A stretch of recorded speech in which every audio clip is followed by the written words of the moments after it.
asalaamaaleykum Sénégal asalaamaaleykum àdduna wërngal képp su ko defee ñu ziar leen bu baax a baax fu ngeen mën a ne ci réew mi wala boog ci bitim réew su ko defee ñu fas yéene tabbe génn tey ci Walf Grand Place li ñu tànn nag fas ko yéene waxtaanee tomb bu am solo la mu jëm ci suñu moomeel li ñu wax suñuy ressource ndax nag booba tey ñi ngay wax lu jëm ci wàllu politique am na solo nam ndax nag dafa taw lépp cim réew ñi ngi waxat ci li nga xam ne nii moo soxal yeneen ak yeneen violence ak yëpp boobu sax daañu ci ñëw ci ñaareelu tomb bi waaye tomb bu njëkk bi dañuy wax ci lu soxal ci suñu moomeel ressources yi maanaam ressources yooyu nga xam ne mooy li ñu moom muy pétrole bi muy gaz bi muy yeneen ak yeneen ak yeneen fan lañ ko jaarale boobu ak léegi nga xam ne nag nit ñi dafa mel ne dañ ko xaw a fàtte wala bokk ñu xaw ko rek ne ci yeneen tomb ba boobu xëy na duñ ci wax lu bari waaye diggante bi mu mel ne am na yu bari yoo xam ne xew na ci loolu nag daañ ci tey ànd ak Clédor Sène bu soobee yàlla dinañ ci dikkal ci lu yaatoo yaatu ñu seet ba xam li ñu moom muy suñuy moomeel te ñu war ko bokk jëriñoo fan la toll ci beneen tomb bi itam muy violence bi daañ ci wax ci ni mu bari ci réew mi jamono jile waaw nga xam ne doy na waar mu mel ne nag Sénégal réew la moo xam ne violence moom léegi lu fi bari la waaye violence boobu ndax rek dafa yem ci ay faat ak ay ray yu demee noonu ndax nag eggul sax ba ci kaw nga xam ne ñuy jiitee wax dëgg yàlla di ko rotal muy egsi ci suuf ci noonu itam ba tey arbitrage bu conseil constitutionnel jëm ci diggante yow ak benn bokk yaakaar ci xaje ci waxtaan itam ba tey Abou Wele mi ngi fi économiste li nga xam ne Clédor dina ko wax mu soxal suñu moomeel li nga xam ne moom lañ ko war a jàngatee ci côté économie dina ci dikk waaye itam ci waxtaan wi imam Malick Dramé mi ngi ci daañu ànd ak moom bu ko defee ñu jàngat lu jëm ci wàllu violence ndax mën nañoo dem ba egg ci li nga xam ne mooy attib l'islam di ko faat ñu lottal la ndax nag violence moom mën a jeex ci réew mi tàkk lu ko fi indi lu tax mu sax fi ndax Sénégal réew la moo xam ne nii day mel ne duut réew mi nga xam ne moo nekkoon daal waaw la woon mel na ne won ni na bu yàgg ci réew mi ñu am mbégte nag ànd ceeg imam dañ lay bàyyi nga nuyonteeg askan wi. waaw salaamaaleykum wa rahmatullah. Pape Maguette maa ngi lay nuyu. di nuyu mbooleem ñi ma bokkal plateau bi. di professeur Wele maa ngi koy nuyu bu baax di ko jox wàccuwaayam. di nuyu sama xarit Clédor Sène moom tamit di ko jox wàccuwaayam di rafetlu taxawaay bi mu am ci réew mi. ak ni muy leeralee nit ñi li ñëpp bokk maa ngi ko ci ndokkeel bu baax di nuyu nag kilifa diine yi di leen ñaanal yàlla bàyyi leen fi di nuyu tamit kilifa aada yi di nuyu jàngu bi di nuyu réew mi yëpp rek moo xam fu sénégalais mën a nekk ci biir réew mi ak ci bitim réew maa ngi leen di nuyu bu baax di leen ziyaara di leen wax asalaamualeykum wa rahmatullah. waaleykum salaam yow Saas bu ko defee ñu jox professeur Abou Wele mu nuyoon toog askan yi professeur mbégte la àndaat ak yow ci Walf Grand Place. waaw maa ngi lay nuyu Pape Maguette di nuyu ñi ma toogandool le grand Clédor Sène ak imam Dramé mi nga xam ne ñu ngi doog a toog. waaw di ñaan yàlla daal lépp luñ fi wax yàlla na doon jàmm ak salaam. waaw di nuyu Sénégal ak téléspectateurs yëpp. macha allah su ko defee kon ñu am fàttali bu jëm ci suñu waaje muy professeur Cheikh Oumar di ñaan suñu borom taxaw ko ba mu génn fa mu ne mën a dellusi ci njabootam mën a dellusi ci réew mi mën a dellusi ci njaboot gi ci nu mu gën a yaatoo ndax nag taxawaay bu am solo day am na ko ci réew mi ñun nag li ñuy wax saabu ne rek ndax nit ku ne am nga sañ-sañu tànnal nit sa bopp ne sama nit la loolu ku ne am nga ci sañ-sañ boo ne Ibrahima Xalilullaah sax dañ naan la xaritu yàlla wax kon nag bu nit amul fu lay tànn nitu boppam bañ la koy bàyyiloog jële ci kii moom loolu kon ci yow lay doon waaye suñ borom teguñu ko sëñ Saliou doon waxee ñun nag suñu nit la ñu ngi koy assumer tey koy ñaanal mu génn fa mu nekk del si wàcc ci njabootam ndax am na solo ci réew mi loolu taxawaayam am na yu bëri yu mu xam di ko waxte nit ñi teew nañ ko xam bu weesoo loolu nag ñu ngi dalal ñëpp ci Walf Grand Place Clédor ñu bàyyi la gën ñu toog askan wi mbég la teel a dalal la ci Walf ñuy waxtaanee tey tomb bu am solo. asalaamaaleykum wa rahmatullah maa ngi lay remercier Pape Maguette ci invitation bi di kontaan bokkaat ak plateau sama mag monsieur Wele ak sama imam Dramé sama imam bopp sama xarit mais di àgg ci li nga daanele rek di nuyu particulièrement sama sëriñ sama professeur Cheikh Oumar Diagne mi nga xam ne mu ñu def fii benn jotaay te xel demul ci moom parce que ci jotaay bi la mës a bokk te wax dëgg yàlla indi na ci ancrage public bi ci lu am solo ci ay analyse am ci ay gis-gisam ak ni mu amee diversification ci ay angle d'analyse am ak sujet boo mënti indi daal moom dina la ci defal benn traitement boo xam ne day yéem sax donc ñun dañ jàpp ni mission la nekk ci bërëb bu mu nekk boo xam ne bërëb boobu xam naa ko bërëbu defarukaay la du bërëb bu lay wàññi bu fekkee ni yaa ngi ci njub ak dëgg donc yàlla na ci jëlee martaba bu yokku amiin ba noppi yàlla gaaw ko génne delloo ko ci liggéey bi ñu bokk ñu wéyale ko mu jëm kanam incha allah allahumma amiin may daaneel di nuyoo aussi téléspectateurs yi ñuy seetaan Walfadjri yëpp macha allah su ko defee kon dañuy jaar noonu tàbbi ci jotaay bi ginnaaw kàddu nuyoo yi ci yow nag lañ koy tàmbalee Clédor Sène wax naa ko bu may tàmbali lu jëm ci wàllu pétrole ak gaz bi ñoo ko moom xëy na sax ak yeneen ci ay ressources yoo xam ne duñ koy wax ndax pétrole gaz rek la ñuy wax xëy na ay zircon ak yeneen ak yeneen waaye pétrole ak gaz bi ak zircon beeg yooyu yëpp diggante bi nga xamante ne Sénégalais yi mel na ne dañu ko fàtte mel na ne débat boobu dañu koo jël teg ko na le jublu ci wàllu politique muy élection locale yi ñu pare ñu jubluwaat ci élection législative yi fi mu toll nii bu pare ba pare sax jëm ci 2024 ñi ngi ciy wax maanaam troisième mandat nangam yooyu am na solo waaye mbir moomu nga xam ne mooy suñu moomeel suñu ressource diggante bi ci nit ñi noppeeg léegi wala bi ci nit ñi xawee am ak dal ak léegi lan moo ci bees lu askan yi war a xam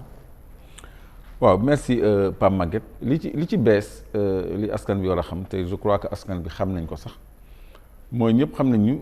conflit dafa am diggante Russie ak Europe te dafa am impact ci consommation Europe ci wàllu énergie parce que ñoom dañuy jëfandikoo lu bëri gaz bi jógee Russie donc loolu mooy li bees te man ñi may tàmm suivre yàgg nañ ma dégg ma naan blogu Saint-Louis bi ci la Europe compté pour briser le monopole russe sur le gaz européen loolu wax naa ko laata conflit bi di am léegi li bees comme ni ma ko laajee mooy dimanche Olaf Scholz chancelier allemand njiitu Allemagne dafa ñëw seet si Macky Sall seet si Sénégal ci loo xam ni amul laam-laame ni problème mu gaz moo ko indi parce que blogu Saint-Louis bi ñu ngi en phase de développement en phase de presque de production fii ak ay weer la ñuy commencer seen production donc ñoom sàkku nañu ci lu leer ci Macky Sall ak Sénégal pour ñu régler seen problème mu gaz foofu ñoom Allemagne ak Europe parce que Allemagne 65% ci li muy consommer ci gaz mu ngi jógee Russie ak 30% ci li muy consommer ci pétrole mu ngi jógee Russie donc bu ngeen xoolee Union européenne bi mu décidé teg ay daan Russie pour ñu boycotter gazam Allemagne daf ni moom mënul loolu parce que bu ko defee du dund économie am day ndërmeelu il peut pas se passer du gaz russe te ñoom dañu nekkoon ci benn phase bu avancée parce que dafa am benn gazoduc bi nga xam ne dafa jaar Ukraine di alimenter Europe bu ñu tuddee Nord Stream tuyau la buy indi gaz Nord Stream 1 léegi dafa am benn deuxième projet de gazoduc boo xam ni moo gën a ëpp capacité boo xam ne day contourner Ukraine cette fois-ci ñëw directement Allemagne ndax diggante Russie ak Ukraine commencé woon na ñagas ba Poutine fàggu loolu Nord Stream 2 boobu moo waroon approvisionner spécialement Allemagne nga xam ni day dem ba jege Finlande bi nga xam ne Finlande dëkku Europe la boo xam ne 100% wu gaz bi muy consommé mu ngi jógee Russie donc Allemagne moo tere sanctions yi dal dëgg yu Union européenne yi ci kaw Russie parce que moom dafa ni carrément mënul passé wu du gaz russe parce que économie du seetaan ñu koy ndërmeel pour sanctionner mu ngi mel ni tey jii Macky Sall bañoon sanction CEDEAO yi parce que da ciy perte ay centaines de milliards loolu moo nekkoon attitude bu responsable comme attitude Allemagne bi malgré li ñu nekk en conflit ak Union soviétique Russie plutôt damay jum Union soviétique bu njëkk ba la donc léegi loolu moo tax Olaf Scholz ñëw Sénégal pour am énergie de substitution parce que États-Unis dafa commencé frotter ay loxoom bi conflit bi amee parce que dafa yaakaaroon ni dina mën a jaay Europe gaz de schiste dafa am gaz boo xam ne dafa wuteeg gaz naturel bu ñu tuddee gaz de schiste bu ngeen xoolee soudeur métallique yi des fois dinañu am benn bonbonne bu mag boo xam ne dañ ci sànni benn xeer bu weex saañ ko nii di ci taal chalumeau loolu du gaz naturel mais gaz la quand même donc gaz de schiste boobu bu ñëwee Europe dafay laaj ay infrastructure ak ay transformation bu noppi day gën a cher gaz bi ñuy jëlee Russie donc kooku muy benn mais également gaz biy jógee Sénégal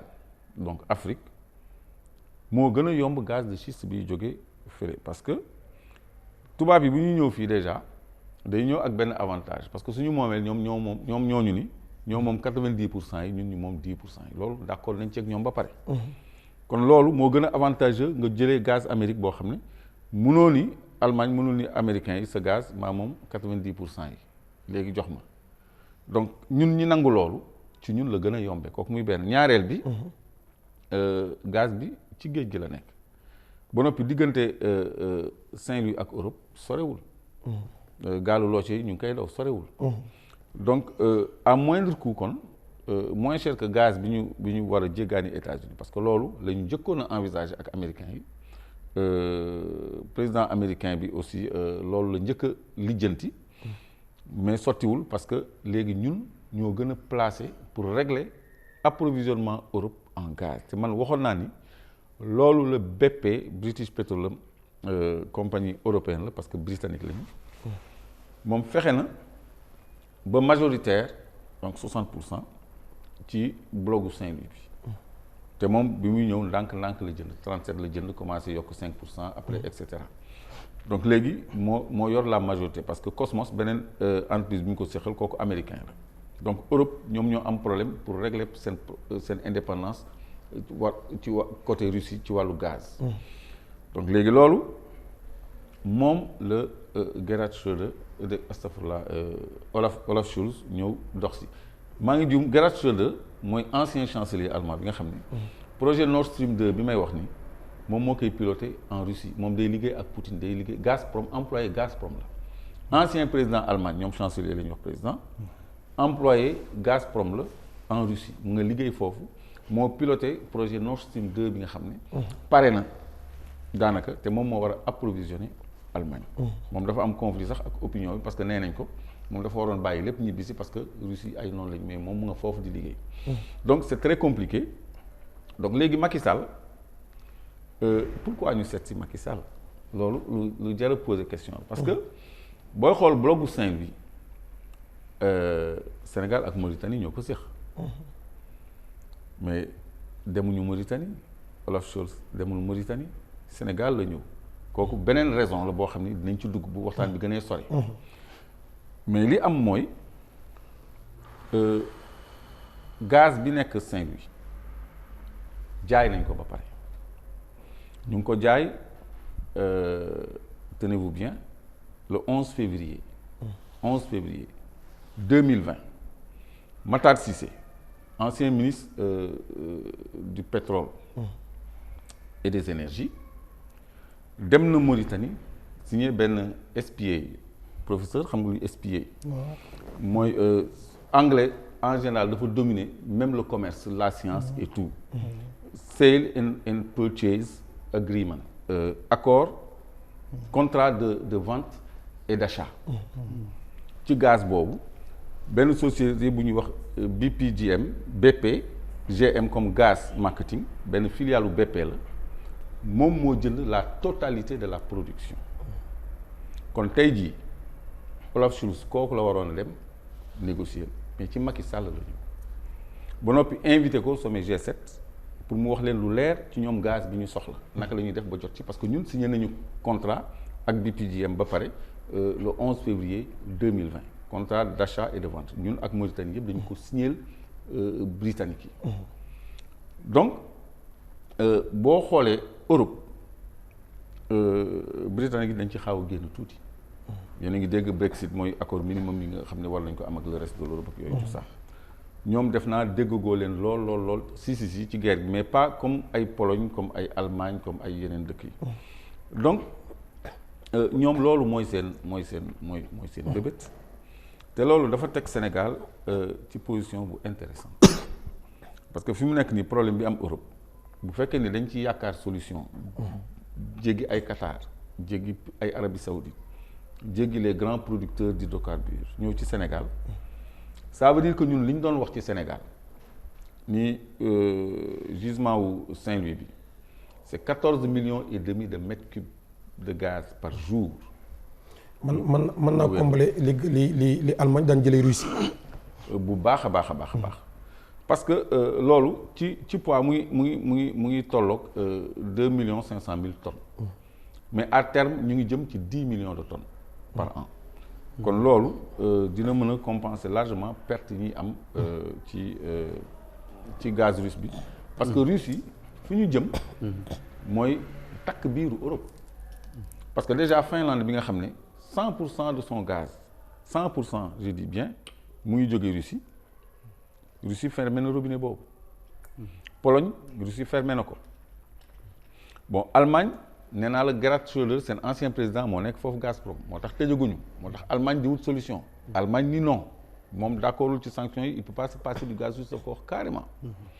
bon France li ko mettre à l'abri un peu mooy d'abord day jëlee gaz Algérie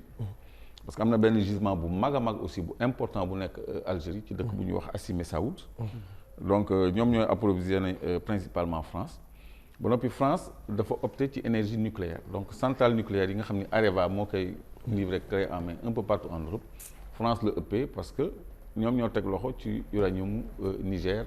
Sénégal ak Mali bi nga xam ni mooy approvisionné centrale nucléaire yi nekk Europe donc Olaf Scholz bi mu jógee fii Sénégal d'ailleurs Niger la dem lan moo tax mu dem Niger parce que ñoom dañuy changer option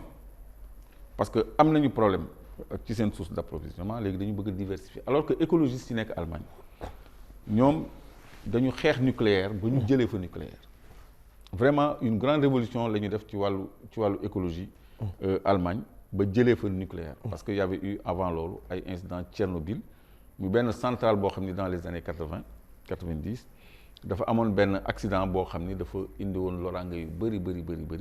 parce que nucléaire dafa ànd ak benn tooke bi ñuy wax radioactivité boo xam ni dafay yàq ci wàllu santé ci wàllu environnement lu bëri te durablement dans le temps donc Allemagne bëggul woon jël risque boobu moo tax ñu jóg fermer buntu boobu ñoom ñu opté pour le gaz qui est une énergie très propre parce que taux de carbone am bëriwul par rapport ak pétrole ak mazout ak diesel ak fioul ak yooyu ak wala charbon donte Allemagne ñu ngi utiliser tam charbon buy jóge Ukraine buy jóge Ukraine ak Russie donc léegi ñoom seen ñëw bi mu ñëwee Sénégal moom chancelier bi lan la xaatima Macky Sall loo xam ne nii ci liñ xaatimagul lan la ñoom ñaar seen déggoo ci lan la jëm exactement gaz bee ko fi indi waaye bi mu ñëwee yan accord lañ amagul bon xam nga moom moo financé centrale Allemagne plutôt ñoo financé centrale bi ñu inauguré ji woon Diass centrale solaire loolu lay la rek mais chancelier bi ak Macky Sall ñëpp wax nañu ñoom trouvé nañu accord pour ñu approvisionner Allemagne ci gazu Sénégal loolu dañ ko déclaré léegi contenu accord yi amaguñ ko tout comme prix wu accord de vente contrat de vente et d'achat yi ñu signé en février 2020 dañ ko war a publier parce que fixé nañ ci prix bi ñuy jaayee gaz bi depuis 11 février 2020 Matar Cissé fixé na prix bi muy jaayee gaz bi BPGM buy filialu BP ci boppam nga xam ni moo reste seen wàllu gaz marketing donc yooyu ay lëndëm la yoo xam ni parce que ñoom bu ñuy def communication dañu war a transparent bu doon dëkku Europe yi wala États-Unis danañu joxe contenu li ñu déggoo presse bi jot ci ñëpp jot ci mais ñoom dañu ni am nañu accord rek on ne sait pas mais accord bi mën nañ ko jàppee genre MOU pré-accord boo xam ne ñu ngi koy sele ji ca fañ ko wooyee pour taaj ko mooy sommet G7 parce que foofu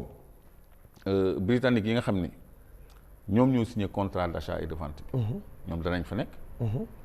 moom Macky Sall dana fa nekk mais président Mauritanie du fa nekk moom moo fay nekk ak président Afrique du Sud donc foofu la ñu nar a lijjantee seen approvisionnement en gaz léegi li may déplorer man mooy rapport yu déséquilibré yi ñu am ak tubaab yi ci lii la ñu waroon a profiter pour rééquilibrer ko maanaam pour renégocier naka la ñuy jëflanteeg ñoom ci wàllu ressources naturelles surtout ci gaz bi nga xam ni tembe en plus de son aspect économique dafa revêtir benn aspect géostratégique bu mag a mag parce que ñoom su fekkee ni réussir nañu am feneen gaz la Russie n'est plus à l'abri de sanctions dañu mën a libre ci seen politique de sanctions contre la Russie d'accord donte Russie soxlawul Europe pour jaay gazam parce que aussi am na ay partenaires il y a un nouveau bloc économique qui se dessine professeur parce que xam nga ni Chine li Russie di produire ci gaz yëpp. doyu ko sax. d'accord Chine yëpp ay usine la mënoo daw 10 kilomètres te rombo usine. Inde ay milliards d'habitants la ñu tamit. c'est un pays industrialisé. c'est le grand consommateur de gaz. te ñooñu am na ay accords économiques yu leen liés. c'est un bloc. c'est pas pour rien Poutine ni léegi sama gaz da ngeen koy fay rouble wala yuan mooy monnaie chinoise parce que ñoom dañu am ay accords de partenariat économique. Avec les pays du BRICS te Inde ci la bokk. donc léegi européens yi xam nañ ni Russie amul problème pour jaay gazam. donc même bu ñu boycotté gazam de loolu day renforcer Chine. dañuy bëmax Russie ci loxo Chine. xam nga donc loolu ñoom amuñu dara luñ ci mën a gagner. d'accord léegi nag l'essentiel mooy fii la ñu waroon profiter pour tirer notre épingle du jeu. pour wax askan bi lu leer parce que dafa am loo xam ni dañ ko voté en 2016. dañu ni les ressources naturelles. appartiennent au peuple. article 25.1. léegi la représentation populaire mooy assemblée nationale. d'accord même ñoom bu ñu fa nekkee majoritaire donc avantage la sax pour ñoom ñu jàllale li ñu bëgg a jàllale. oustaz gis nga suñu loi pour la criminalisation de l'homosexuel. l'homosexualité plutôt ñoom bañ nañ ko jàllale. donc ñoom moom seen assemblée. donc ñoom lu ñu fa bëgg a jàllale dinañ ko jàllale. lu ñu fa bëggut a jàllale duñ ko fa jàllale. donc comme askan bi moom alalam lépp luñ ci nasa ko nocci war na jaar assemblée nationale donte ñoo fa majoritaire. ñu jël seen décision sax. mais minorité bi nga xam ne mooy opposition bi. danañu yëg dañuy poser seen question orale seen question écrite seen ay amendement mu am débat boo xam ne askan bi dana xam li xew. parce que fi mu nekk nii. li Matar Cissé signé en 2020 kenn xamu ko. et puis ñu bëri xamaguñu di jaay nañu gaz boobu ba pare. loolu surprise la. loolu moo tax Macky Sall di dem G7 pour wax ak britannique yi. pour ñu xool naka la ñuy séddoo quota de production boobu. d'accord donc léegi benn parenthèse rek laay tijji. c'est-à-dire gaz bi buy génn à l'état gazeux lay doon dañ koy liquéfier dañ koy refroidir à moins 160 degrés. 162 degrés pour être plus précis pour mu nekk liquide. léegi bu nekkee liquide day rétrécir day tuuti 600 fois moins 600 fois lay doon volume bi lu toll nii ci bouteille bi. ci gaz liquide. mën na gonfler vessie boo xam ni ëpp na bouteille bi 600 fois. mooy comme bouteille gaz bi nga xam ne da nga koy taal di ko taal muy tàkk ay 1 semaine 2 semaines 3 semaines balaa muy jeex. te bouteille bi nii la toll. mën na gonfler 600 fois volume am bu fekkoon da nga ko ëff boobu rek la àndul ak safara. donc loolu mooy liquéfaction bi pour ñu mën ko transporter am ci lu bëri. d'accord mais am na beneen gaz boo xam ne ni muy génnee noonu brut. bu bokkul ak ba ñuy exporter. loolu bokkul ci xayma yi ñu xayma. très bien 2,5 millions tonnes yi.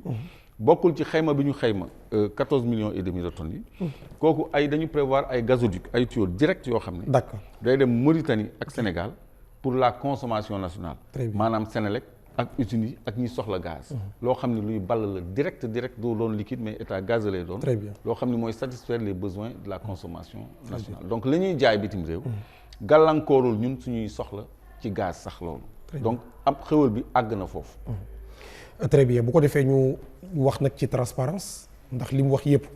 ne la nga xam ne Matar Cissé signé woon na ko boobu léegi kenn xamu ci dara waaye chancellerie bi ñëwee fii am na lu mu xaatimanteeg njiitu réew mi ba tey ci loo xam ne ñoo ko moom amul lenn loo xam ne ni génn nañ ko ci leeral ko nit ñi mën cee xam dara ndax mën nañoo continuer professeur di wéy ak lu mel nii maanaam gouvernance boo xam ne nii doo leeral dara jëm ci ñi nga yor seen yëf. waaw ni ko Clédor waxee noonu la waaw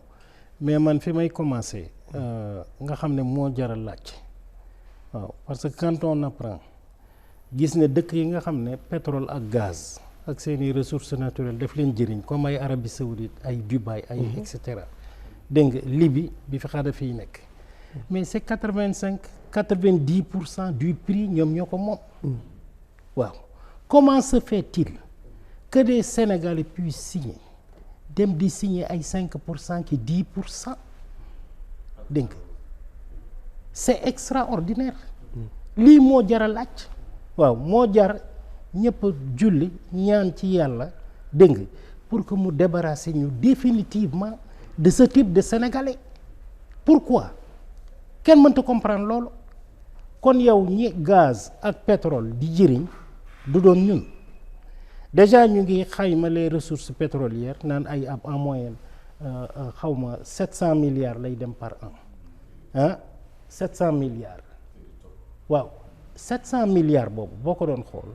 su fekkee 10% lay représenté kon ñaata moo gën a réellement 7000 milliards ah boo xam ne mën nay génn par an dégg nga le double du budget du Sénégal ah ñu ngi ciy jox 700 milliards boo xam ne fayul sax boru Sénégal yàgg naa ko fi wax naan bés bu ressources yi commencé daanu Sénégalais yi génn ci mbedd mi dégg nga ah di wax suñu xaalis fu mu jaar parce que la mu waral mënul sax lijjanti boru Sénégal dégg nga le service de la dette annuellement di ko fay waaw ce sont les questions fondamentales dégg nga qu'il faut se poser ndekete ñun lii ñu yor ah ressource Sénégal sax ressource pétrolière u Sénégal ak ay gazu Sénégal ak yooyu attention ay li ñu gis lu tuuti la am nañu d'accord ne li ñuy gisagum sax motagul ay 12% ci 15% dégg nga ak li ñuy soupçonné moo nekk ci suñu suuf comment se fait-il qu'on puisse encore se comporter dégg nga comme de pauvres nègres comme ni ñuy woowee dégg nga ah di jël suñuy ressources di ko sànkee noonu ah xam naa ay kilifa en Europe dégg nga yoo xam ne dañuy wax ci réseaux sociaux yi ñoo xam ne ay député la ñu woon et cetera mais amul kenn koo xam ne da nga wax ak moom ba mu comprendre lii nga xam ne mooy xew suñuy dëkk comment se fait-il que en Afrique dégg nga particulièrement dans notre pays parce que moo ñu intéressé dégg nga que des Sénégalais des fils du Sénégal dégg nga puissent se comporter de cette manière ah léegi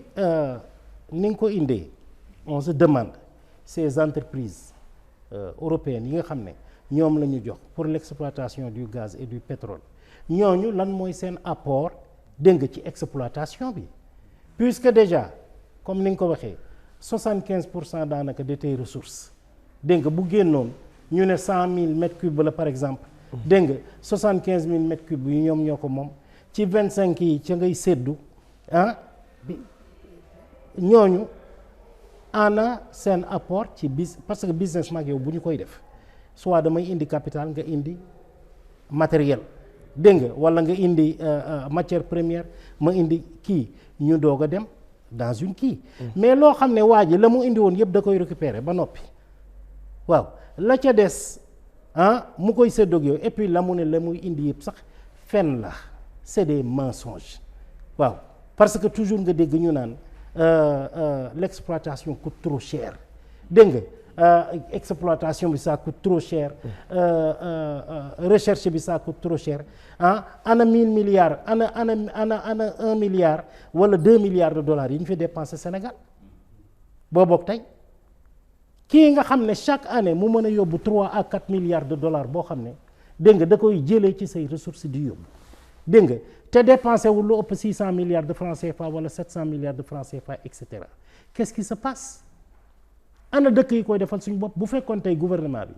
dafa dem lebi 10 000 milliards dégg nga dugal ko ci si exploitation suñuy ressources fu ne mu investir ko fi ñëpp ay tàccu ñoo ko moomal suñu bopp ñoo ko moom ñoo koy liggéeyal suñu bopp mais on dirait qu'on est maudit waaw le fait nag que lu mel ni chancelier allemand bu ñuy doog a fal dégg nga tànn un pays comme le Sénégal pour ñëw fi parce que ba tey Sénégal c'est le maillon faible en Afrique dégg nga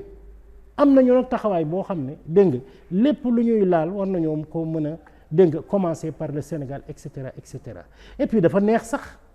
waaw parce que daanaka lu ñuy asaaloo di dem la waaw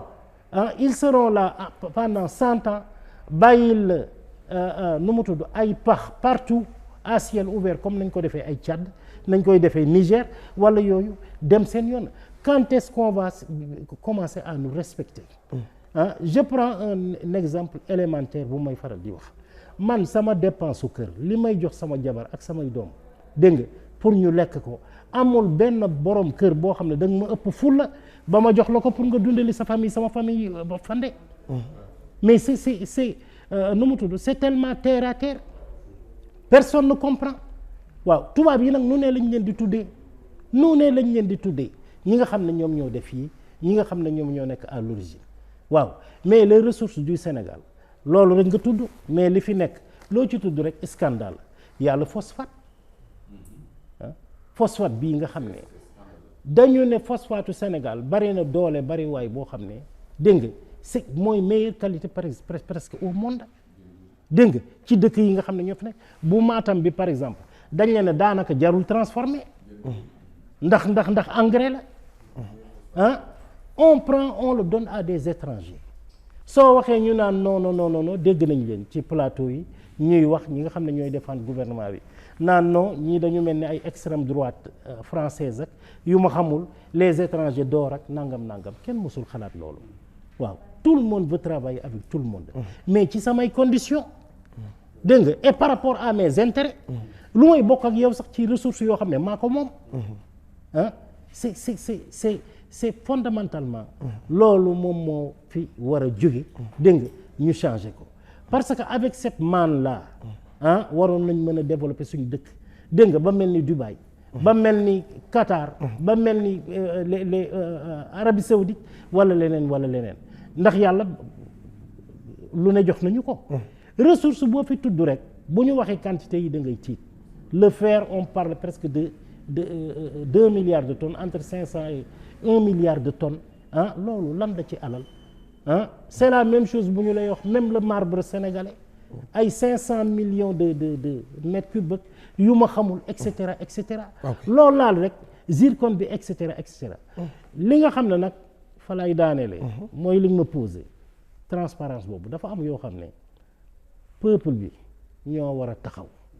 dégg nga mu deñ fi illa yawmi diini Sénégal bu ko def ñu dégager la ñu éliminer la définitivement dégg nga ci gestion ressources réew mi parce que c'est pas possible que ay Sénégalais ñooy def loolu jël alalu Sénégal di ko salfaañee di ko joxe lire naa fi benn article je sais pas si c'est vrai ou c'est pas vrai il y a 6 mois de cela président de la République ci boppam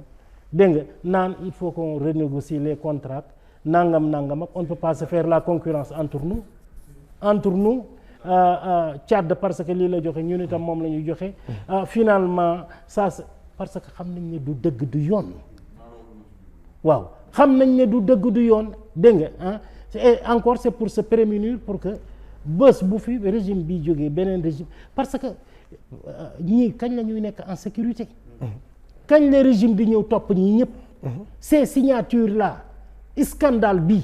pour un peuple boo xam ne yàlla lu ne la ko may regarde le zircon avec la société française bi ñu ko jox itam moom daanaka moom 90% Sénégal mais qu'est-ce qui se passe dans nos têtes yooyu la kenn mënta comprendre dégg nga et c'est ça qu'il faut que Sénégalais yi taxaw dégg nga ñu remédier à ça définitivement sa xaritu tubaab boo koy wax dala koy wax carrément ne vous êtes bête moo tax ngeen di def yi on ne peut pas vous comprendre c'est pas possible comment pouvez-vous vous détester à ce point très bien yéen seen manque de patriotisme et de nation tubaab boo waxal loolu la lay wax jaajëf professeur bu wéet ak yow jaajëf ma dem ci Imam Malick Dramé dafa am lu mu wax ci biir waxam daan ne maillon faible bi Sénégal la boo ko dee seet maanaam daal maillon nag moo yooyu di jàppalanteeg yooyu waaye boo ko seetlee fi mu faible ba nga xam ne dog bu mu jàmm daal possible ne fépp ndax boo ko seetloo Tchad bu yàggul jóg nañ wax ne français yi nañ fa jóge ba mu am soulèvement yu mag a mag boo demee Mali gi ñoom débarrassé nañ daanaka ci tubaab yi principalement français yi nag ba appal leen ne leen nañ fa jóge boo demee Guinée ña ngay radicalisé wu bu baax nga dem Burkina Damida moo fa nekk yor ay kiiwam yabuñu ko sax moom d'ailleurs waaye mel na ne boo ko seetloo li ma doon wax la fois passée France Afrique la ñu daan wax mais dina dem ba nekk France Sénégal parce que ñun rek ñoo jéemu la bañantu daal par rapport ak dañ ci loolu maillon faible boobu lan moo tax Sénégal war koo mën a nekk te itam lan moo tax li ñu moom amuñu fu lay taxaw temmi ne nañ ñu ko leeral dañ cee war a jote dañ cee war a jariñu parce que réew bu dee war naa dem bay naan day jéem a jaay gaz boo xam ne nit ñi gisaguñ ci seen bopp ci dara puisque tàngoor bi ñëwagul trop mais courant gi commencé coupé ci réew mi waaw Pape Matar tout d'abord maa ngi saluer bu baax discours bi Clédor def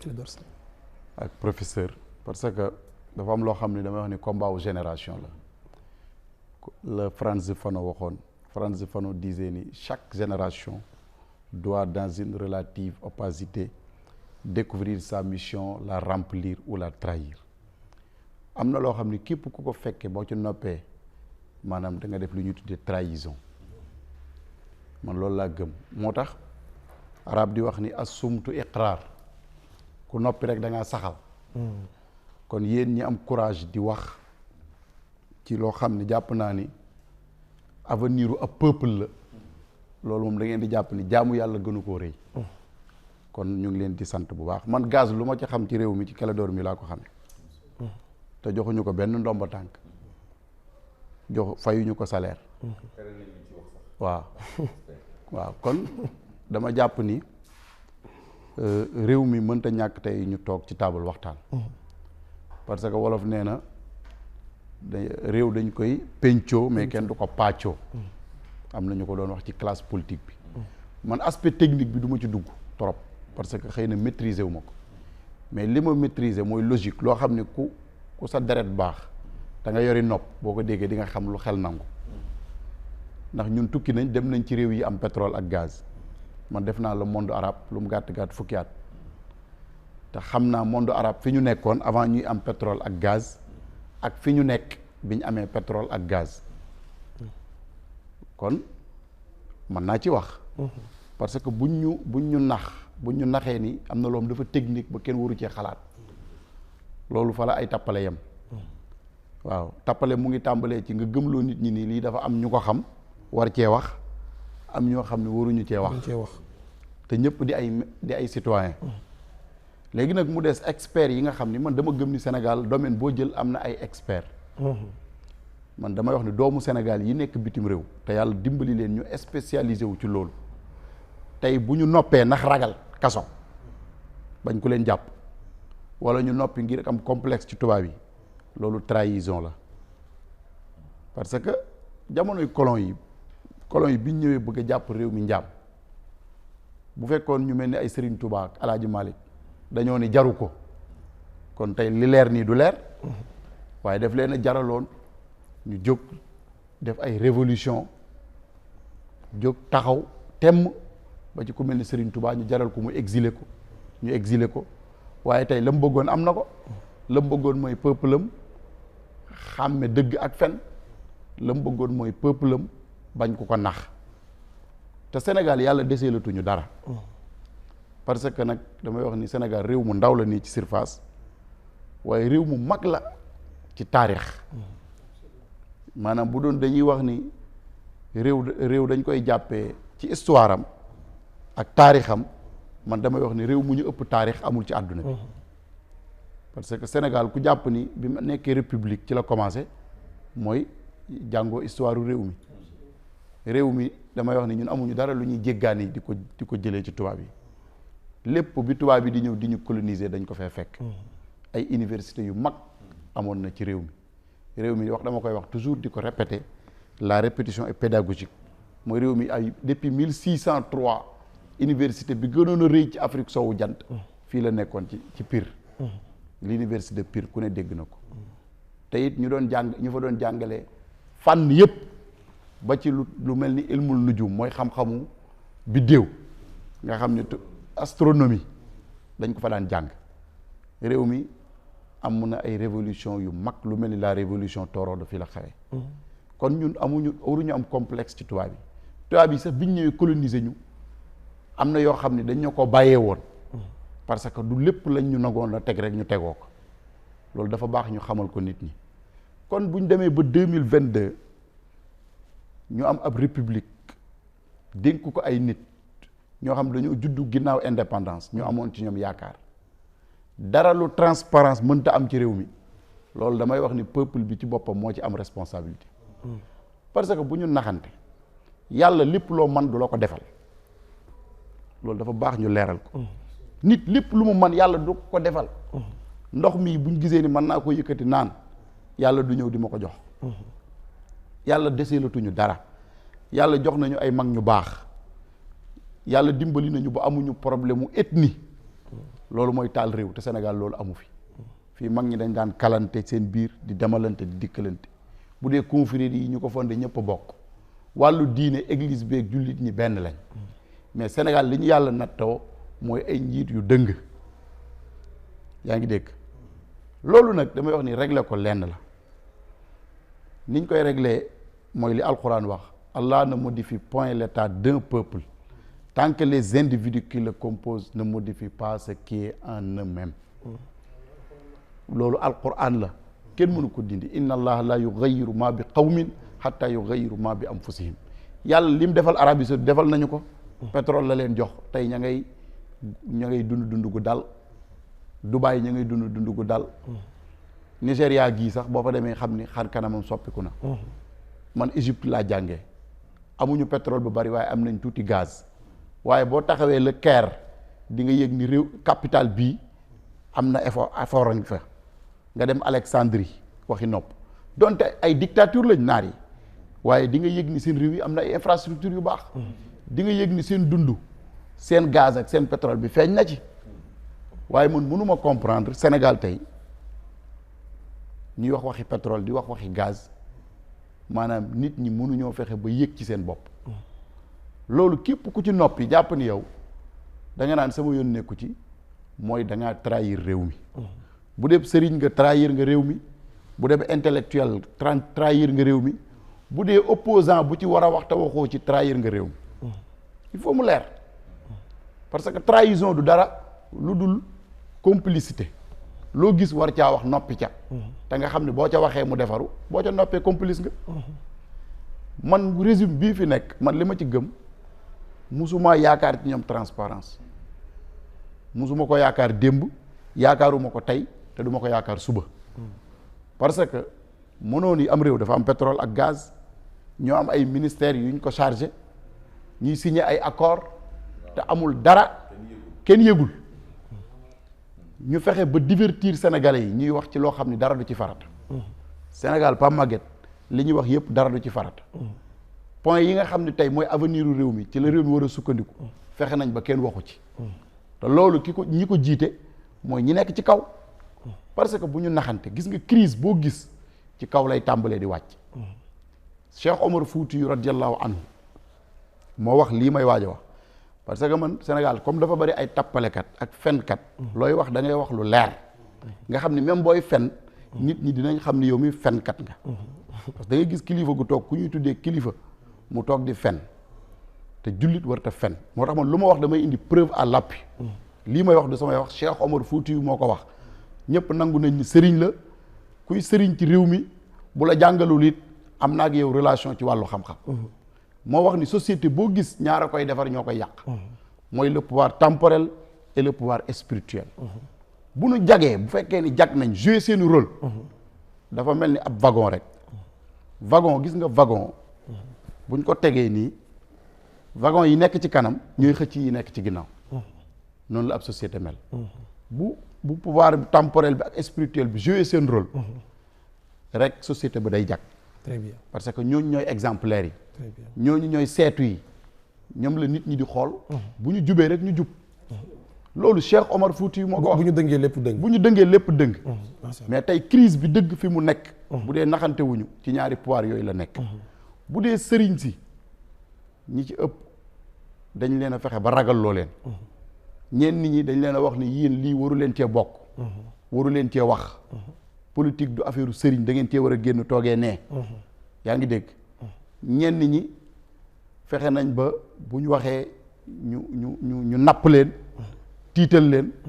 ñu dem toog ku mel ni Cheikh Omar Diagne dama koy dugal ci catégorie boobu fii ma toog nii moo fi daan toog Cheikh Omar casquette bi ñuy gis ci moom mooy casquette professeur mais casquette marabu la am parce que bu dee ci cheikhu tarixa Tidiane bii ma bokk man xam ko ku ci nekk mu xaddam kenn ëppalewu la ci martaba te mu xaddamu cheikhu Tidiane la kon kooku kenn gënu ko nekk sëriñ ci réew mi bu dee ci këyit yi lañ ko teg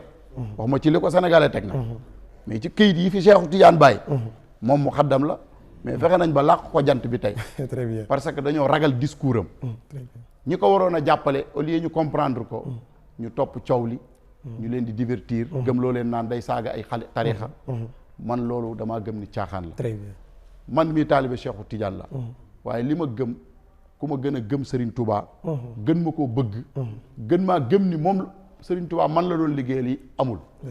parce que jàng naa li Serigne Touba bind xam naa lan moo doon mission Serigne Touba li ko gënoon a jóg li ko gënoon a tax a jóg mooy libérer réew mi très bien fexe ba réew mi moom boppam loolu la wax te da ko wax yemul ci wax ko mu bind ko an akuna shafi an lil qawmi dama jóg pour sauver sama peuple yaa ngi dégg kon tey doomu daara yi ak sëriñ si ak imaam yi waruñoo wax ni pétrole bi dafa technique waruñu cee wax buñ toogee ba li ñu dal xam nañ ko Afrique fii ñaata réew ñoo fi am pétrole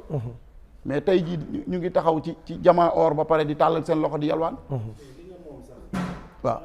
jaay waaw ak balaa ñu koy xayma war nañ laa yëgal nga mën a xam nee na nangam nga fi am buñ la yëgal dégg nga nangam la mën a jar très bien dégg nga nangam lañ ko mën a génnee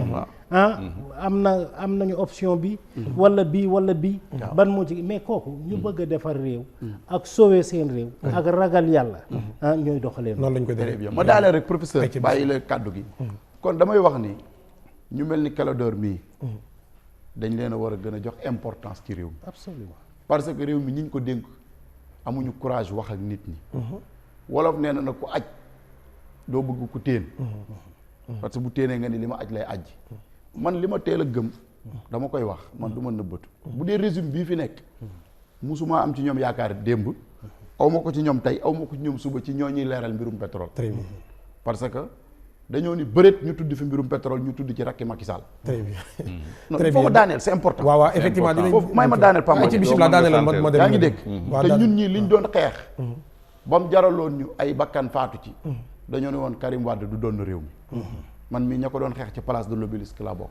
koroog ba ñuy rey Mamadou Diop maa nga taxaw d'accord kon réew mi bu dee ni dañ koo jox président Macky Sall amoon ci moom yaakaar Aline Sall kenn waru ko woon a dégg ci mbirum pétrole bu fekkee ni dem nañ ba dégg ko ci ñu am courage enquête ko enquête bu sérieux bu leer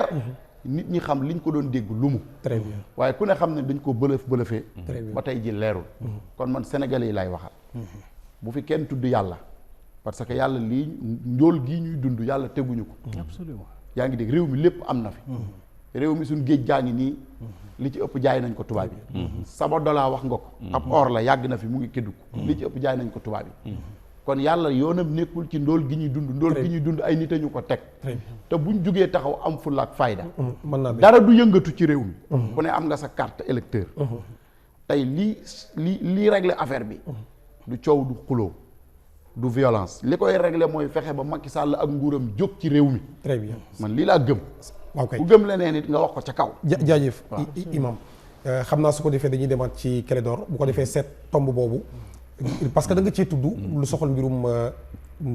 Aliou Sall ci boppam transparence waaw transparence ba tey day ñëwaat ci loolu yow yaa ngi woon ba tey ci liberté waaye muy liberté bi ñu xam ñun ak liberté économique surtout dafa am solo waaye dañ dikk ci moom bu ko defee dem ci mbir moomu ndax bañ ko attee day loo xam ne dem na ba jamono ñu tàbbal ko géej ba nga xam ne tey boo ci deew sax dañ naan la yoon noppi na ci loolu te mu am nag loo xam ne nii ay bitim réew lañ ko defee mu nekk benn enquête bu am solo indi ko fii ni ñu jot ci gis ko xam li ci nekk waaw ndax dëgg léegi mën nañ koo taf-tafee rek kii ko laaj naa professeur sànq ci transparence mais damay demaat ci Clédor bu ko defee mu leeral ñu ci mbir moomu bu ko defee ñu dellusiwaat ci tuuti xam naa nag li nga doon wax sànq mooy ci ñu wax ay sëriñ ak yooyu ak arab yi maanaam ñi nga xam ne dañoo def ay arabisants dem rek maa ngi koy wax Saliou Bey ne ko maanaam tubaab bi ci seen jëmmi bopp ñoom ñoo am yitte yi fexe te dañ koo liggéey ndas ko ba mu egg fexe ba ñi nga xam ne dañ leen di wax ay arabisants ñooñu duñu ban jege fenn duñu bokk ci li ñuy wax ay diplomatie ak yooyu parce que xam nañ ne bu dee jàng ñoo leen gën a jàng fopp xeetu xam-xam bu gars yi di jàng ci tubaab bi arabisants yi ko gën a jàng gis nañ fi sëñ Khadim Mbacke docteur tey ma xalif bu daaru ma naan su ma jumul ñi ngi koy ziar ak ñeneen ak ñeneen ñoo xam ne jàngi dañ ñëw pekk xam-xam yu bari waaye itam la ma sama wasila bi daan faral di wax rek ci nekk ci loolu nga wax ci sëriñ yi maanaam sëriñ yombul waaye sëriñ lu moo yomb bari na fi moom waaw da koy faral di wax chaque jour sëñ Abdou Aziz Abou Madiane siyaar ko sëriñ yombul sëriñ lu moo yomb toog rek sol sa garam bu rëy def sa mbaxana teg sa kaala nangam ku ñëw nga ne ko sëriñ nga nit ñi raam fóon sa loxo jox la addiya loolu am sëriñ lu mais sëriñ dëgg nag ak zéro bi xam sa responsabilité lu jafe la da ngay seet maam Abdou seet ku mel ni sëñ Abdou Laat ñooñu xam nga ne bu ñu nekkoon ci réew mi ba tey lu bare bari mën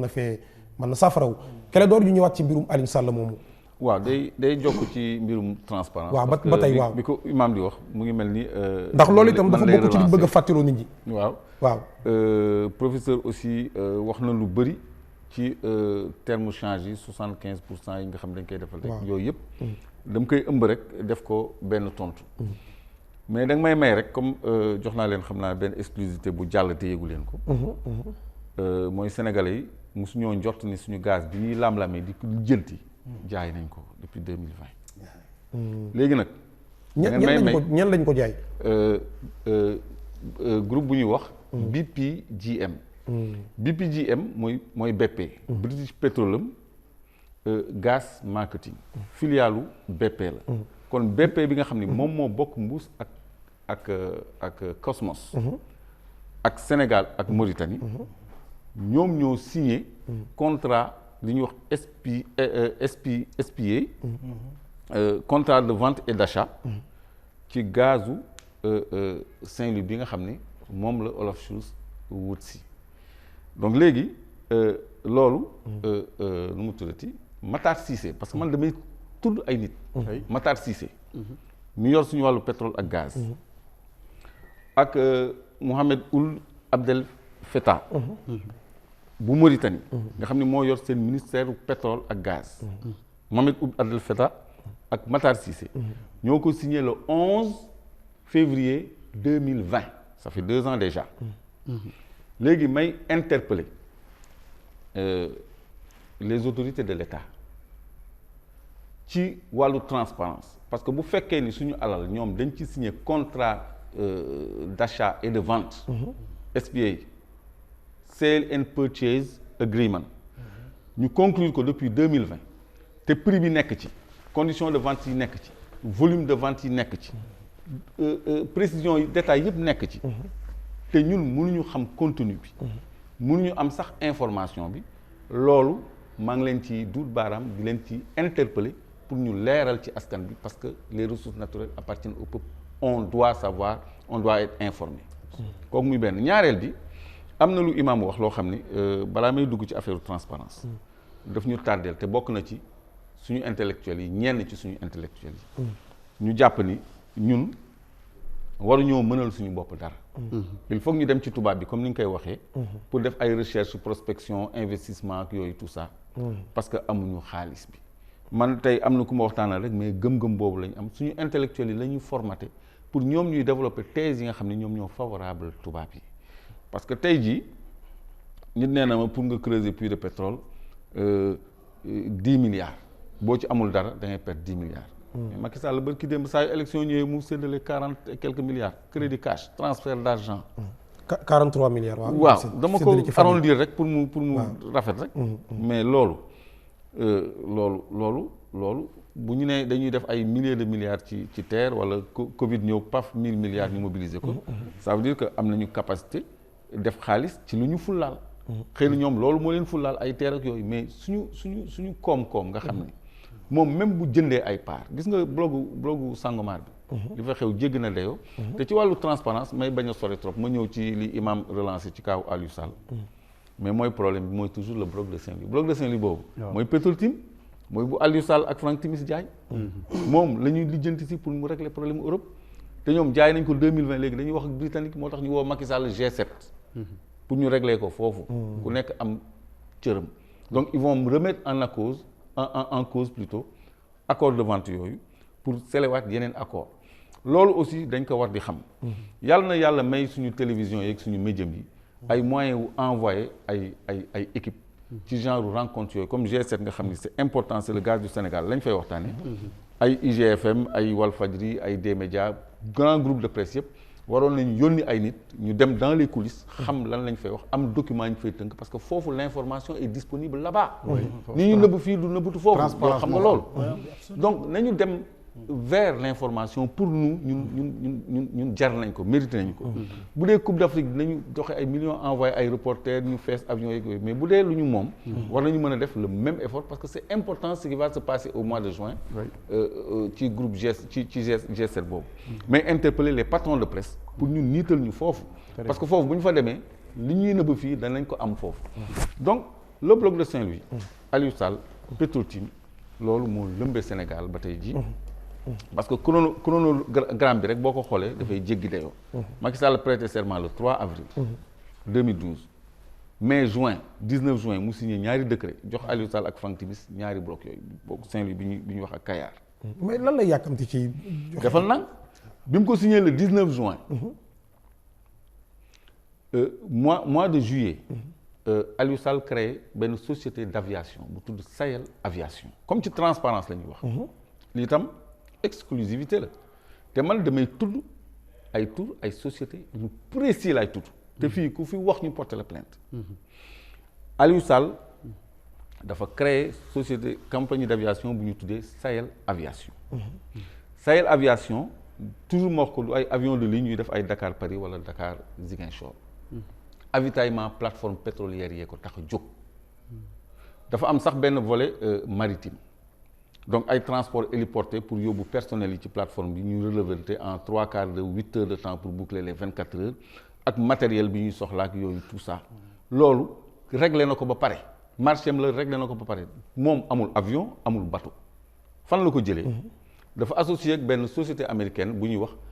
Aéromaritime INC comme incorporation Aéromaritime INC te li may wax ni këyitu notaire bu ñu téye man du ma ñëwati léegi bàyyi naa indi sama sac bi ci ay plateau parce que dañ ma ciblé woon léegi loxo neen laa ñëwee mais këyitu notaire waaye lépp ci bopp bi ci lañ ko bind non yooyu dama koy compulsé ci lañ ko bind mu leer nañ moom ak Patrick Correa boo xam ni seen waay la kooku am ci 25% Aliou Sall jël 26% yi ñu boole ko muy 51% Aéromaritime société américaine bi nga xam ne mooy indi ay avion am ak ay navire am parce que dañu soxla aussi ay navire pour ravitailler les plateformes parce que am na yoo xam ni hélicoptère mënu ko transporter kooku mooy indi logistique am mooy ñu jox ko 49%. Aliou Sall fan la mën a lijjantee loolu 2 mois après que son frère soit président. compagnie bu am avion yu naaw ay bateau yu te laalaguñu sax gaz ak pétrole. c'est-à-dire li xew fii sàcc bu leer la. nañ ko wax te dee. te ki ko njëkk a wax mooy inspection générale d'État. ci rapport am numéro 92. bi nga xam ni Omar Sarr ak keneen ki moo ko def damay fàtte sax turam dañu ni président ñaari décret yi nga signé. pour Petro-Tim baaxul rapporté ko ñu annuler licence bi ñu jox Petro-Tim parce que dañu violer code pétrolier bi rempliruñu les critères financiers et techniques pour ñu jox leen licence kon loolu fa la coow li waroon a yem moo tax mascarade de procès bi ci am yëpp pour yoonal rek la mais lii du lu raw contrat bu baaxul la nguur bi fi ñëw ëllëg doo soxla kenn du la topp ci yoon mën nga see ñëwaat daal non da nga koy casser am na yoo xam ne da nga koy renégocier parce que dafa jaar yoon am na porox loolu boo xam ne mën nga renégocier contrat très bien comme Hydro-Québec bi may joxe exemple tout le temps nga xam ni dañ ko jaayoon Sénélec bi Ablaye Wade di ñëw dafa waxtaan ak ñoom jox leen 119 milliards récupéré Sénélec mais contrat wu gaz bi Allemand yi di daw ak européens yi di daw baaxul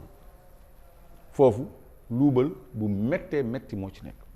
ma jox leen beneen exclusivité parce que tey dama leen denc la ay exclusivité yu bëri parce que travaux de développement wu infrastructure gazière wala pétrolière dafa bëri bokk na ci plateforme yi bokk na ci yu bëri yoo xam ne ay infrastructure la par exemple Eiffage moo doon def bloc béton yoo xam ne moom la ñuy def voile yi pour arrêter lame yeeg yooyu am na benn société chinoise boo xam ni moom mooy defar plateforme flottante bi nga xam ni mooy liquéfier gaz bi mais dafa am benn société buñ ci dugal bu tudd KBR Kellogg Brown and Root kooku filialu Halliburton la Halliburton benn compagnie américaine la waxoon naa ci ñoom bu mafieuse Kellogg Brown and Root day defar ay missiles ay armes dafa am implication ci guerre dañu am ay SMP société militaire privée comme ay Wagner yi il s'appelle Blackwater ay mercenaires américains lañu ay anciens GIs ay marines yoo xam ne dañu leen recruter ci benn armée privée bu tudd Blackwater Irak plutôt ñoom ñoo doon rey naar yi ci village yi parce que mënuñ leen topp pour crime de guerre parce que c'est pas des militaires immatriculés amuñu sax ay tour ay numéro la ñu am donc KBR boobu ñoom dañuy def aussi ingénierie tous les travaux sous-marins ak infrastructure portuaires yi nekk ci infrastructure côtière yi ñoom ñoo ñu koy gérer te ñooñu dañoo am woy bu ñaaw États-Unis dafa amoon benn plateforme bu tudd Deepwater Horizon benn plateforme pétrolière buy exploiter pétrole ci géeju États-Unis mu amoon explosion tàkk fekk 11 ingénieurs ñu nga fa Halliburton bi nga xam ni KBR bi filialam la moom moo nekkoon principal responsable explosion boobu ci benn plateforme pétrolière boo xam ne 11 ingénieurs américains ñu ngi ci woon ñu rey leen te ñoom dañoo mujj plaider coupable pour am arrangement te congrès bi da leen di arranger parce que Bush ci la bokk Dick Cheney moo doon secrétaire général Dick Cheney moo nekkoon vice-président États-Unis donc ñooñu dañu am doole ay lobby lañu ay maçon lañu ay gars yu doy waar la ñoo xam ne ñoom ñoo yore infrastructure yi nekk Saint-Louis ñoo yore infrastructure yi nekk Sangomar. Très bien. te Macky Sall moo leen fi indi en 2013 seen direction mu ngi fii immeuble Sorano seen ay entrepôt ñu ngi fii kilomètre 16 route de Rufisque ay nit ñu doy waar lañu ba noppi dañu spécialisé ci corruption même ma daaneel foofu parce que dañu am ay porteurs de valise ñoom partout où ils passent dañuy guerre xam ñaar la ñuy guerre ay 300 milliards de dollars dañu am ñaari britannique d'origine iranienne la famille Ahsani la ñu tudd ku leen seet internet dañ koy gis boo defee Ahsani Algérie wala Nigéria scandale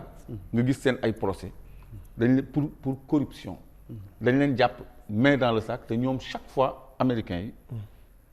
dañuy plaider coupable pour mën a génn parce que ñoom boo miimee rek dañu lay condamné mënul am arrangement tant que plaider woo coupable donc kenn ku plaider coupable accusé woo ko parce que dañuy publier ni dañu plaider coupable donc ñooñu bépp dëkk bu ñu dugg pour am ay contrat ay centaines de milliards la ñuy joxe Macky Sall xam na ci dara te ñu ngi Sénégal moom am kër Houston Macky Sall moo leen fi indi en 2013 nekk ñu fi woon avant ñu ngi Sénégal fii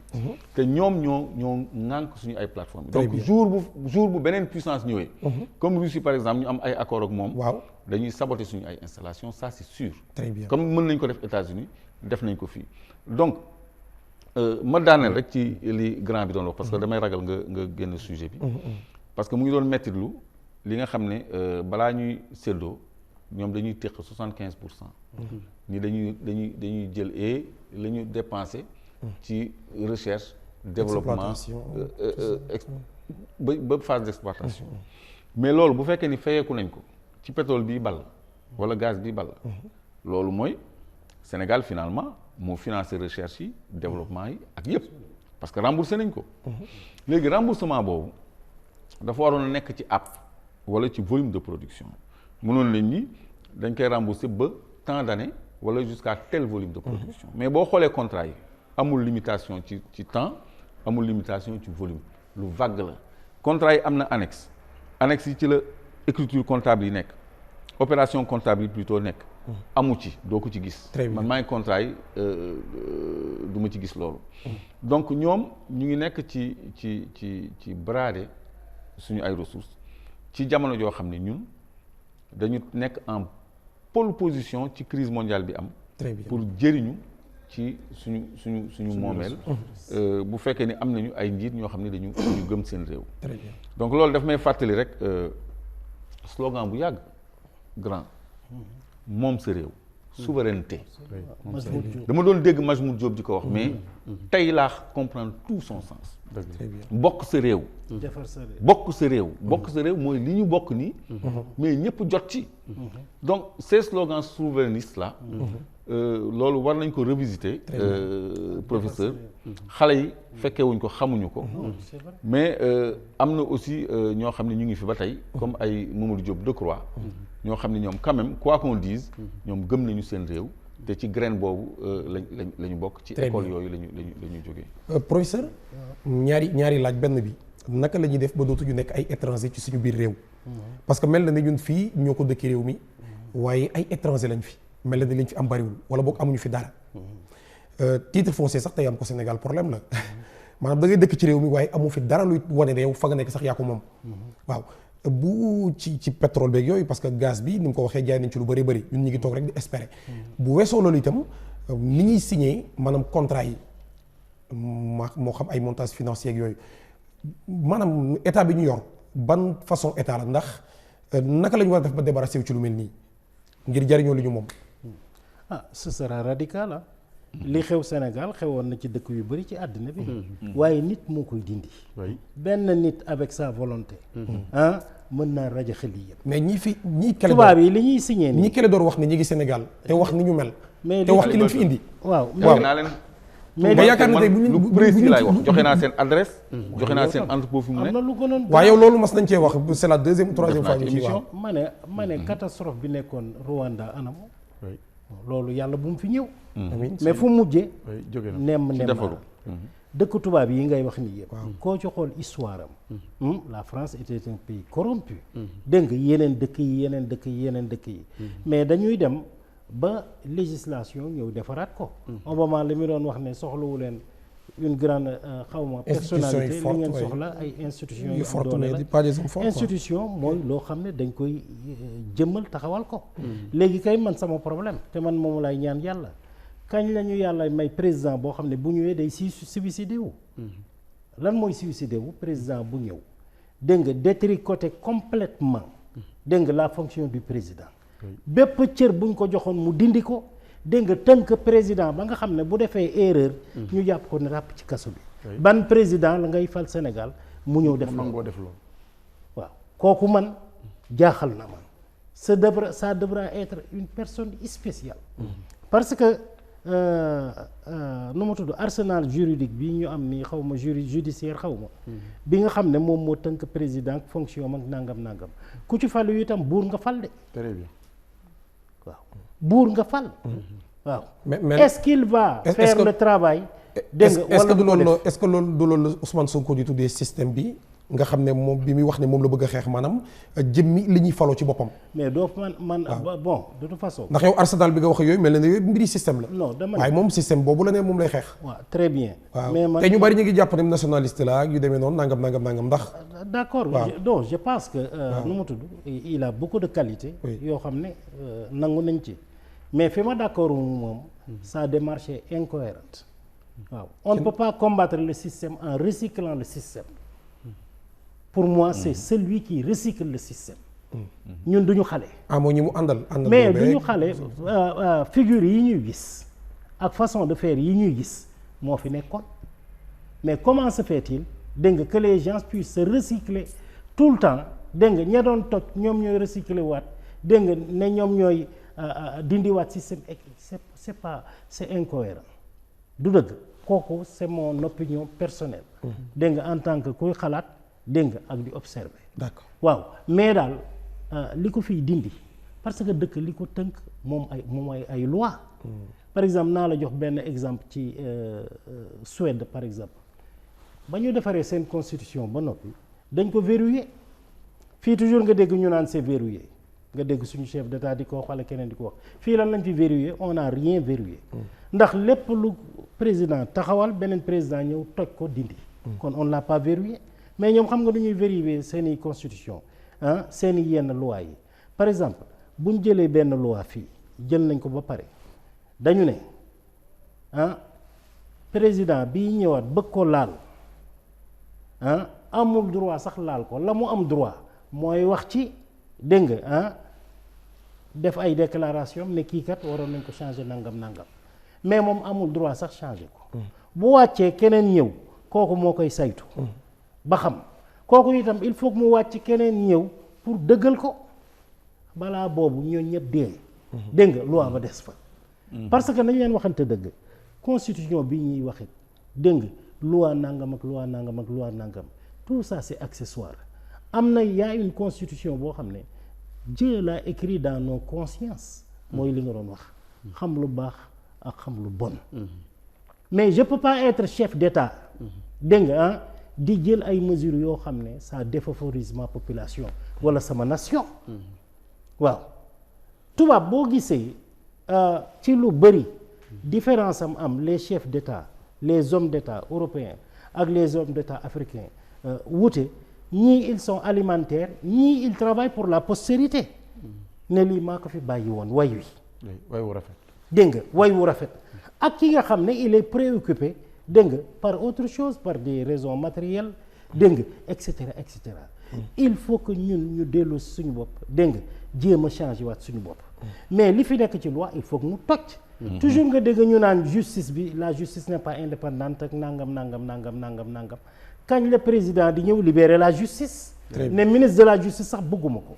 dégg nga le conseil suprême de la de la magistrature dégg nga am nañu ku leen mën a contrôler c'est l'Assemblée nationale te Assemblée nationale moom moo war a contrôler justice mais ana nit boo xam ne yow yaa war a mën a am doole fii le gardien de la constitution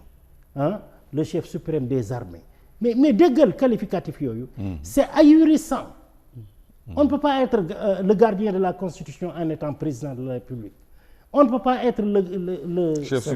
chef suprême des armées mais c'est pas possible on ne peut pas être le chef de l'exécutif dégg nga et du parlement parce que le président peut dissoudre l'Assemblée nationale dégg nga même prérogative yooyu am nga kon suñu coow ak suñu problème fondamentalement ñun ñoo tax li Voltaire doon wax rek un peuple qui élit dégg nga boo xam ne day favoriser corruption favoriser kuy sàcc favoriser nangam ce peuple n'est pas victime dégg nga ce peuple est naka la tudd complice très bien waaw loolu moo fi am il faut que ñu détricoter li nga xam ne moo fi nekk yépp même élection yi ñu jëm balaa 2024 il serait bon que sénégalais yëpp dajaloo képp koo xam ne yaa ngi wut suffrage yu sénégalais yi ñu signé loola benn charte boo xam ne dégg nga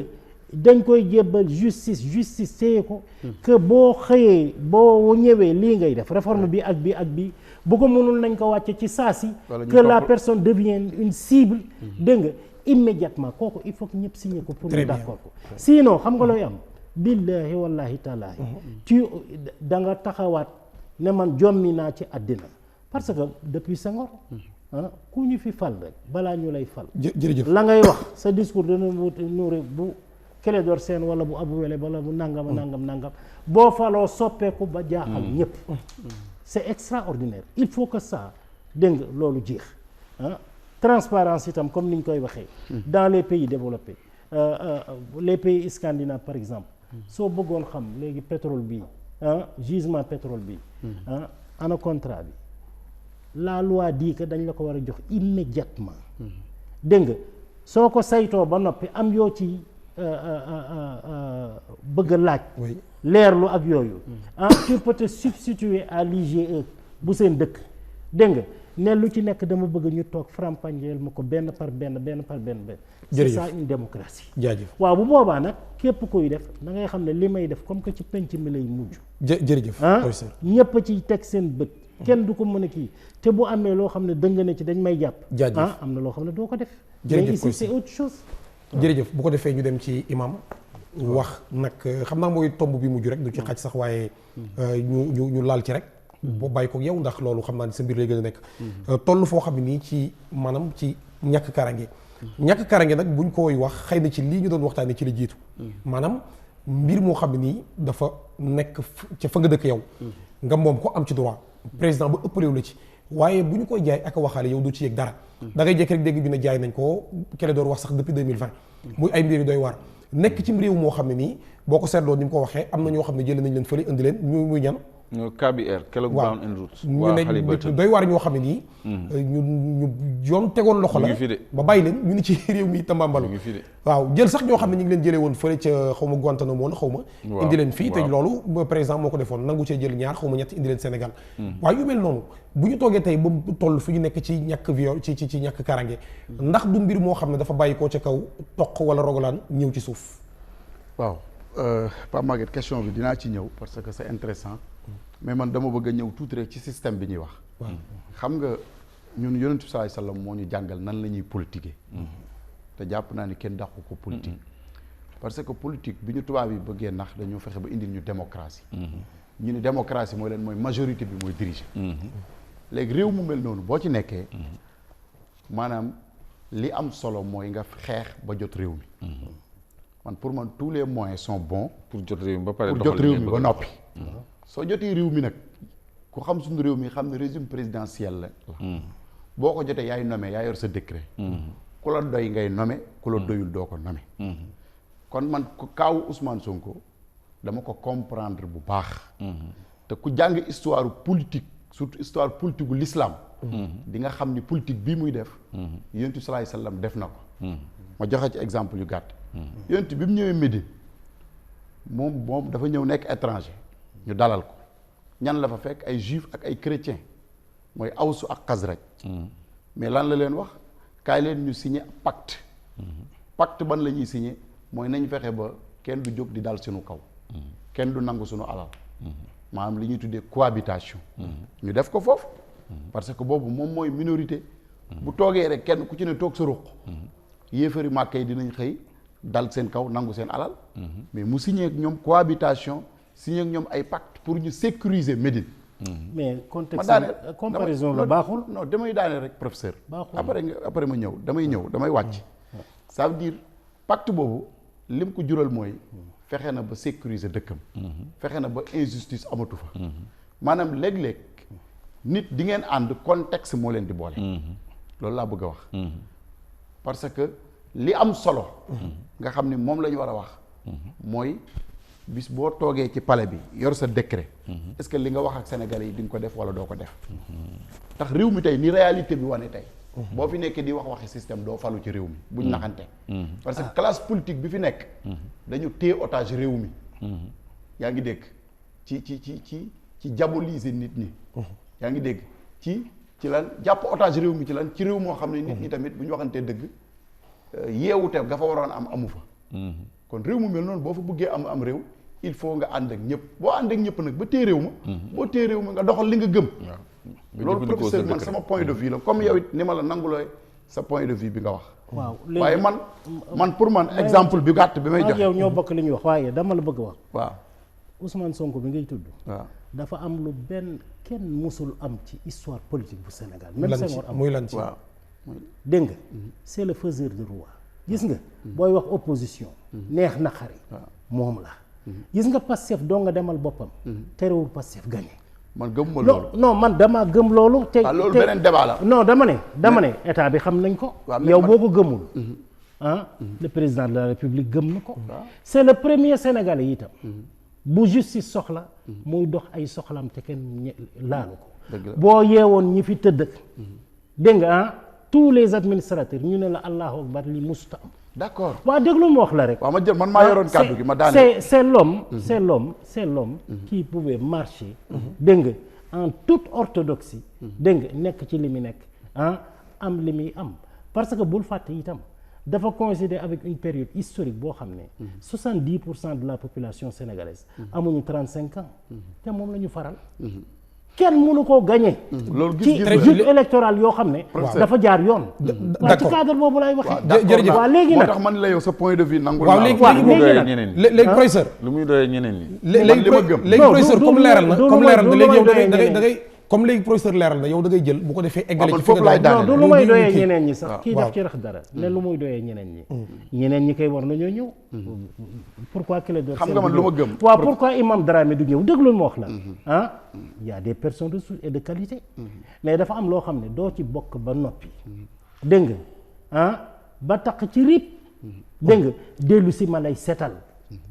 du ma ko def. jërëjëf. waaw c'est tout jërëjëf professeur bàyyi ko mu bu ko defee ma yëkkati détail bi ndax xam nga man dama gëm démocratie xamal dama ne lépp gëm ci point voilà ku ne ak sa xalaat. waaw kay mais man léegi da ngay gaaw tënk foofu daaneel bu ko defee laal ci violence rek ñu tëjee ko parce que mi ngi may xamal ne ma jeex na tàkk. waaw mais man je xam naa lu ñu ci dolliwaat rek génn kii bi. man ku ma xam-xam ni ci politique rek laay wax. waaw tey damay dund politique gu Sénégal. gis nga réew mi képp koo dégg mu naan la man kese sax dafa bëgg a nax réew mi benn nit mënu ko tabax. réew mi benn parti mënu ko tabax réew mi ab génération ñoo koy tabax buñ naxante. naa la wax nag ma daaneel professeur may ma tamit ma daaneel. waaw mais àddina bi dëkk yi ngay dégg. léegi professeur bàyyi ko mu daaneel sama pensée c'est important. léegi yow continue bu ko defee yonent bi salaay sallam dafa àndoon ak ay naafeq ñu wër ko. ñu nekk ci biiram. te teewul réussir na mission. parce que moo daan jël décision yi. moo tax ma ni la nit boo xasee ba nga mën a jël décret. koo bëgg a name ngay name. mais boo àndut ak nit ñi doo falu. loolu ñi koy wax il faut ñu xam réalité Sénégal lan la. Ousmane Sonko tey bu àndul woon ak Yewwi li mu am nii ci élection yi du ko am man loolu laa gëm. loolu beneen débat la. te Ousmane ñi ko wër ay expert lañ xam nañ réalité Sénégal xam nañ ni Sénégal gii boo fi nekkee naan mën a Sénégal bu yàggee sax da nga leen di soof man li ma gëm ku bëgg a tabax réew mi même ku bokk APR tabaax nañ la indi. loolu la gëm man. ku bokk PDS tabaax nañ la indi li am solo mooy da nga nekk sénégalais te fas yéenee tabax réew mi. te matal conditions yi. condition bi ci jiitu mooy nekk sénégalais. loolu beneen débat la léegi nag jëlal 2 minutes rek bu ko defee. léegi 2 minutes mu tëj ndax. man débat la boo xam dafa dab rek mais bokkoo ci woon. waaw kay li ma yor am moo jeex yow. violence nag violence man li ma ci gëm yàgg naa di ko wax. xëy na répétition lay doon. arab day wax ni li kulli shay'in sababun.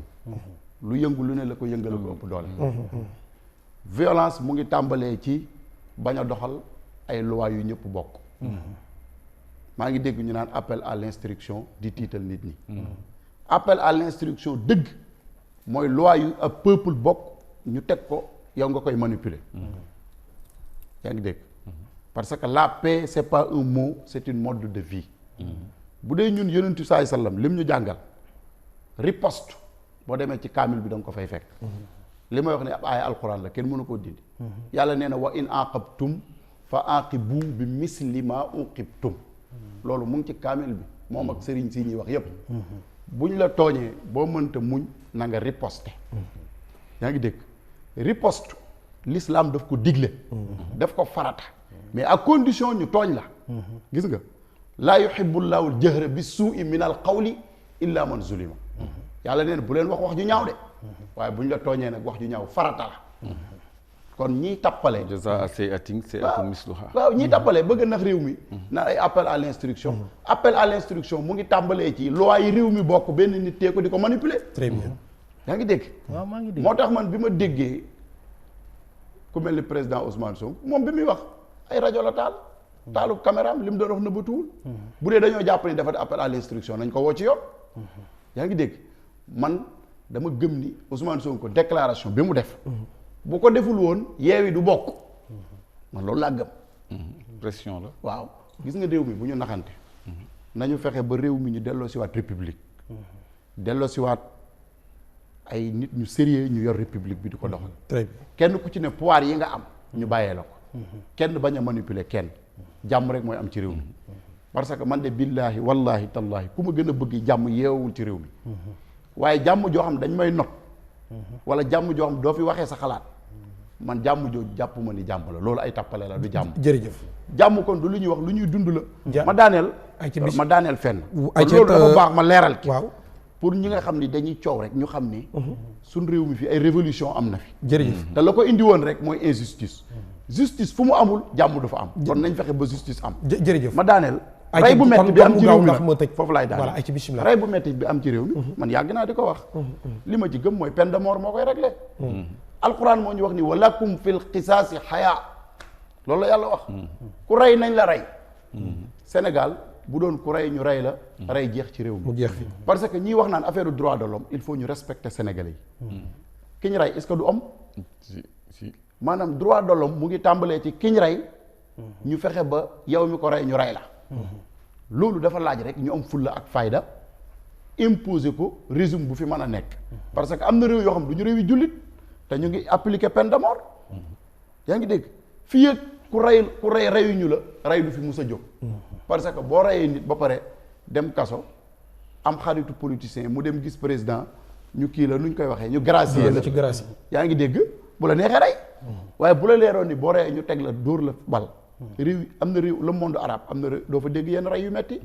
man dund naa fa mais Sénégal ni ñu reyee nit ñi comme ay ginaar parce que dañoo xam ne bu ñu reyee dara du leen ci fekk. jaajëf yàlla nag lam ñu waxoon leer na. rey moom rey rek ko koy faj.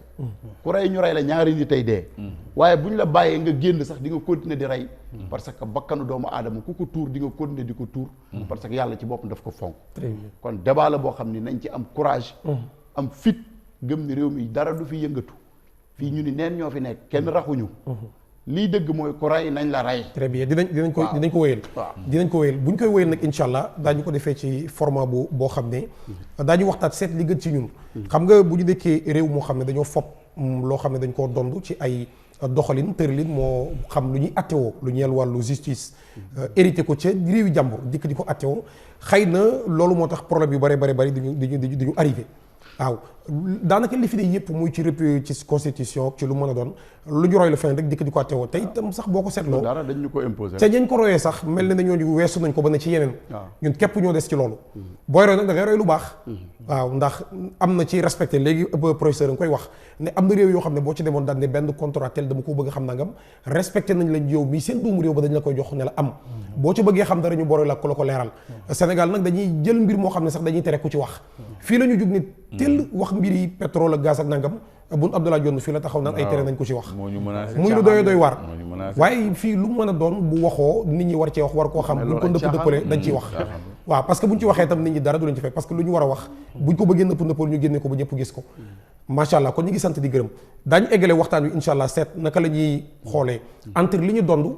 ak li ñu war a seeti ji suñu mbir ndax am na benn politicien bu doon wax première république du Sénégal di ko bind di ko théoriser foog naa docteur Abdourahmane Diouf la daañu seet ndax ñun Sénégal am nañu république d'abord li ñu roy ndax bu ñu continuer di ko roy daañu dem ndax li nga xam ne nii moom la ñu roy jëlee ko feneen est-ce que du loolu yëpp moo ñu tardel mu doon waxtaan wu yaatoo yaat bu boobaa nag ay peine de mort ak yooyu yëpp mën nañu ko ci dugal sant nañ gërëm bu baax l'équipe technique doyen Saliou Bey Mami Kanté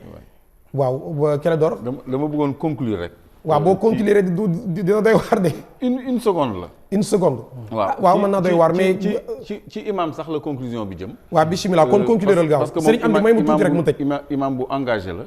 li ñu doon wax ci gaz bi tubaab yi di lijjanti fii dafa am incidence ci suñu politique intérieure parce que bu ñu amee li ñu bëgg ci Macky Sall mi nga xam ne moom daanaka yolom signature sax lañ koy tuddee bu ñu ko amee ci moom mu sécuriser leen seen approvisionnement en gaz il risque de nous l'imposer au-delà de 2030 même loolu nag na ci Sénégalais yi bàyyi xel aspect bu ma abordé wul la parce que c'était un peu politique mais lu mën a bàyyi xel la loolu rek la macha allah Serigne Amdi ci régie bi ak mboolem ñi fa nekk Mbaalu Ndaw ak itam ñëpp rek Mami Kanté mooy caméra woman bu Kéledor Sène tey nag jàkkaarloo nañ ñoom ñaar macha allah ñu sant gërëm ñëpp rek ba àllarba bii di ñëw ñu amalaat waxtaan wu gën a yaatu incha allah ba tey ci tomb yi soxal réew mi yal na yàlla def jàmm ñu bokk jëriñoo